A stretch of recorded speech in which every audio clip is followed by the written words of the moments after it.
gentleman is a winning combo of charm and tenacity. He is committed to Bangalore Toastmasters Club and has a burning desire to represent it not just at national but also at international levels.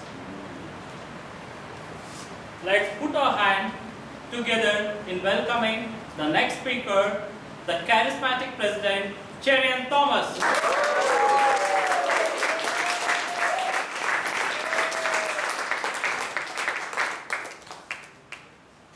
I want you to think about how far are you from being the person you want to be? How far are you from being the speaker you want to be? From being the leader that you want to be? How far are you from that goal? Now I'm sure you're doing the right things, you're on the right track. You may be reading and gaining knowledge, networking, improving your communication skills. But there is another key element that could accelerate your transformation. And that is the quality of your inner circle. The quality of the people you surround yourself with. Either physically or just mentally. Who are the people who occupy your minds? Who are the people you rub your shoulders with? Because as the great motivational speaker Jim Rohn said, you are the average of the 5 people you spend the most time with. That is so true. You are shaped by the people you hang out with. You are shaped by the people you think most about. Who is in your group? Who are the 5 in your inner circle? I'd like to let you in and show you the 5 people in my inner circle who I think about almost on a daily basis, almost like a ritual, and who in a way molded me to be what I am today. My first big impression was when I was 5 years old. My school principal, a Jesuit priest, an Australian Jesuit priest by the name of Father Michael Love.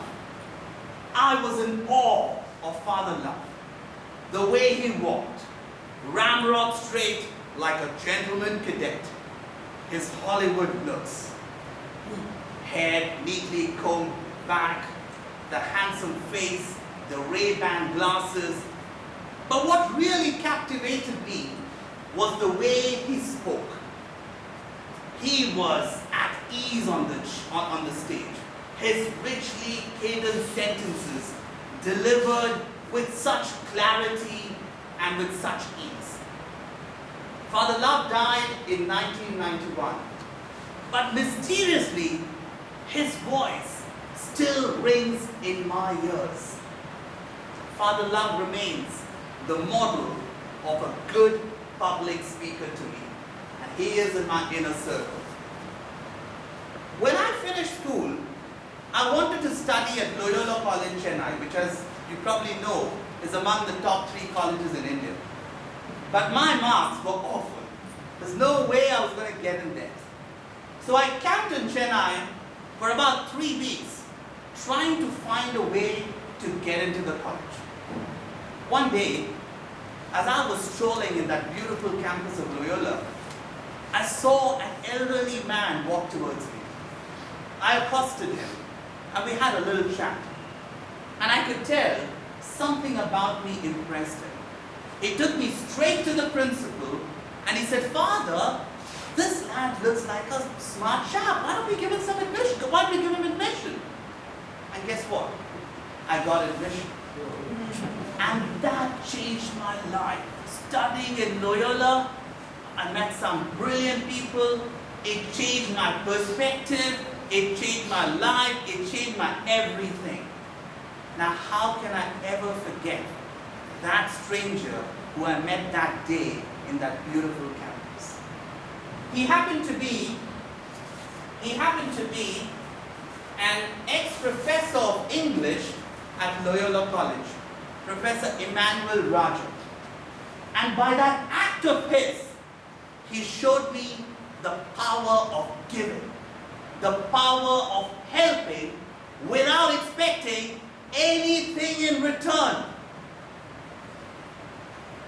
Professor Raja is still going strong at 95, and I constantly keep in touch with him. For me, he's the embodiment of a selfless teacher, which is what I want to be. When I finished, or when I was in college, I wanted to hone my public speaking skills. There were great professors, great students around me worthy of emulation. But for some reason, I was enamored by Pandit Nehru. Now, I'd obviously never seen Pandit Nehru, but I'd seen snippets of him on television, and I loved his style, particularly his diction. And I read almost everything about him, all his speeches, all the books that he wrote, all the books written on him. But there was a special book, and this was a biography of Nehru by Frank Moraes, who was a former editor of Times of India in the 50s, 40s and 50s. And the first 3 or 4 pages brought to life Nehru's most famous speech, Tryst with Destiny. I have that book next to me by my bedside like my Bible, because it helps me visualize Nehru, one of my greatest speaking idols. He is the third person in my inner circle. When I finished college, I knew I wanted to do something that involved writing. And I was toying with the idea of becoming an economist or a business journalist. Again, around that time, I read this book about this young Indian journalist called Cherian, fresh out of Oxford, traveling around, writing scripts, breaking stories, really shaking up some powerful people in business and politics. I wanted to be like him. Unfortunately, Cherian died in an accident in 1989 at the age of 29. But I wanted to live a life like his.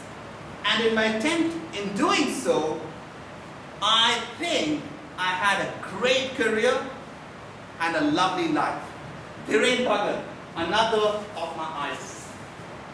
When I finally got my big break in journalism in Mumbai with Bloomberg, as some of you know, I moved in as a paying guest with Leela Naidu, one of the most beautiful women in the world, actress in the 60s, been in advertisement as a model in the 70s and 80s and so on. Leela was obviously very classy. What I was intrigued was she just putting on a show for people, or was she actually like that? And what I discovered was she is the same whether she's at home or whether she's outside. And what I learned from her is, live your life as if the whole world is looking at you all the time. That is such, if you want to be a great speaker, you can't suddenly transform yourself on stage. In your daily conversation, be the way you really want to be. That's what I learned from Leela Naidu, my 5th person in my inner circle. These are the people in my inner circle.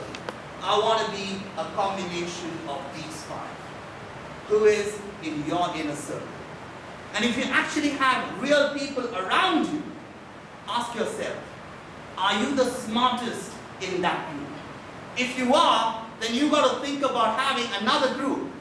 Because if you're an A-grade player, and if you're hanging out with C-grade people, you've downgraded yourself. Think about your inner circle, because it could rapidly transform you to be the person you want to be.